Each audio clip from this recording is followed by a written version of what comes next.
ബജറ്റിൻ brief നിങ്ങൾ നോക്കുകയാണെങ്കിൽ അതുകൂടെ പിന്നെ നിങ്ങൾ നോക്കാൻ പോകുന്നതായിരിക്കും.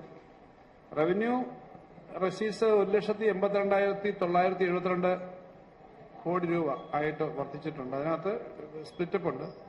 ക്യാപിറ്റൽ റെസീറ്റ്സ് ബേസിക്കലി ബോറോയിങ് ആണ്. എല്ലാം കൂടി വരുമ്പം 56,935 കോടി രൂപ വരും എന്നാണ് എക്സ്പെക്ടേഷൻ. പിന്നീട് ടോട്ടൽ റെസീറ്റ്സ് അങ്ങനെ വരുമ്പം 2,39,907 കോടി രൂപ വരും. അപ്പോൾ കേരളത്തിലെ ഹ്യൂജ് സൈസാണ്. 2 ലക്ഷം ആണ് കഴിഞ്ഞ പ്രാവശ്യം എക്സ്പെക്ട് ചെയ്തെങ്കിൽ 2,39,000.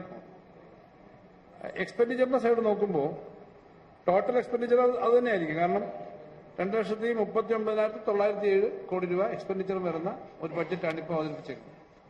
കഴിഞ്ഞ പ്രാവശ്യം ആദ്യമായിട്ട് നമ്മൾ 2 ട്രില്യൺ എന്ന ആശയം പറഞ്ഞതാണ്. ഇപ്രാവശ്യം അതിൽ നിന്ന് മേളി വന്നിട്ടുണ്ട്.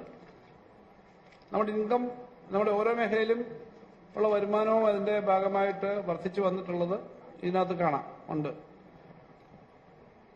ഈ എഫക്റ്റീവായിട്ടുള്ള മൂലധന ചെലവ് എന്ന് പറയുന്ന ഒരു ഭാഗം ഇതിൽ കൊടുത്തിട്ടുണ്ട്.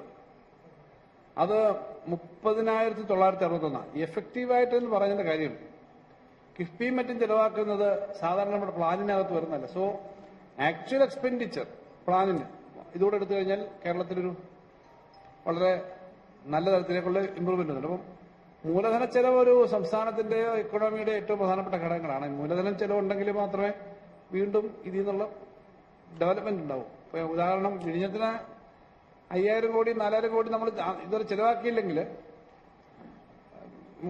പിന്നെ തുറമുഖം ഉണ്ടാവില്ല, അത്ര എംപ്ലോയ്മെന്റ് ഉണ്ട്. സോ മൂലധന ചെലവ് എഫക്റ്റീവായ മൂലധന ചെലവിന്റെ കാര്യത്തിനകത്ത് അങ്ങനെ കണക്കുണ്ട്.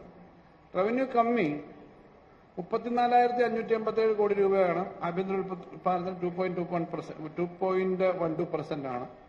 ധനക്കമ്മി 3.4% ആണ്. അതായത് 55,420 എന്ന് പറഞ്ഞാൽ ആഭ്യന്തര GSDP-യുടെ ആണ്. അപ്പൊ ഒരു കാര്യം ശ്രദ്ധിക്കണം, 3.5 വരെ ആവാം. ഇപ്രാവശ്യം 3.5 വരെ ആവാം. 3.4 ആണ്.